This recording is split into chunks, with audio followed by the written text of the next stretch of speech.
Hello guys, हम लोगों का प्रश्न है 381 का अभाज्य गुणनखंड क्या है। तो चलिए 381 का अभाज्य गुणनखंड निकालते हैं और देखते हैं कि 381 का अभाज्य गुणनखंड यानी कि प्राइम फैक्टर्स क्या होता है। तो देखिए इस संख्या को यहाँ पर कुछ इस प्रकार से लिख लिए हैं। अब इस संख्या को अभाज्य संख्या से घटाना होता है। तो जैसा कि हम लोग जानते हैं कि सबसे छोटी अभाज्य संख्या 2 होती है, तो हम देखेंगे कि यह संख्या 2 से कटेगी। तो दोस्तों 2 से कटने का नियम होता है, ध्यान दीजिएगा यहाँ पर दोस्तों 2 से कटने का नियम होता है यदि जिस भी संख्या की इकाई के अंक 0 या 2 या 4 या 6 या 8 रहता है तभी संख्या वह 2 से कटती है। तो देखिए यह जो संख्या है इसका इकाई के अंक यहाँ पर 1 है, इसलिए यह संख्या 2 से नहीं कटेगी। तो अब हम देखेंगे यह संख्या 3 से कटेगी। तो दोस्तों 3 से कटने का नियम होता है यदि जिस भी संख्या के अंकों का योग 3 से कट जाता है तो वह संख्या भी 3 से कट जाती है।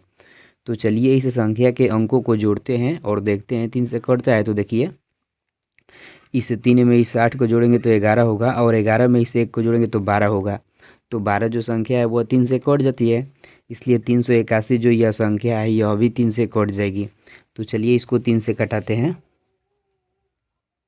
दोस्तों हमारे साथ आप लोग यहाँ पर कटाना सीखिएगा। देखिए यहाँ पर पहले 3 है तो यह 3 इस 3 से एक बार में कट जाएगा क्योंकि 3 का ही 3 होता है।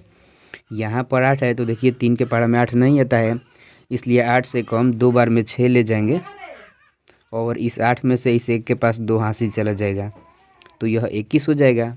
तो अब यह 21 इस 3 से 7 बार में कट जाएगा क्योंकि 3 7 21 होता है। देखिए दोस्तों यहाँ पर 127 हो गया। तो देखिए 127 जो संख्या है यह एक अभाज्य संख्या है, इसलिए 127 को 127 से कटा देंगे तो यह एक बार में कट जाएगी। अब कुछ इस प्रकार से हम यहाँ पर लिखेंगे, ध्यान दीजिएगा 381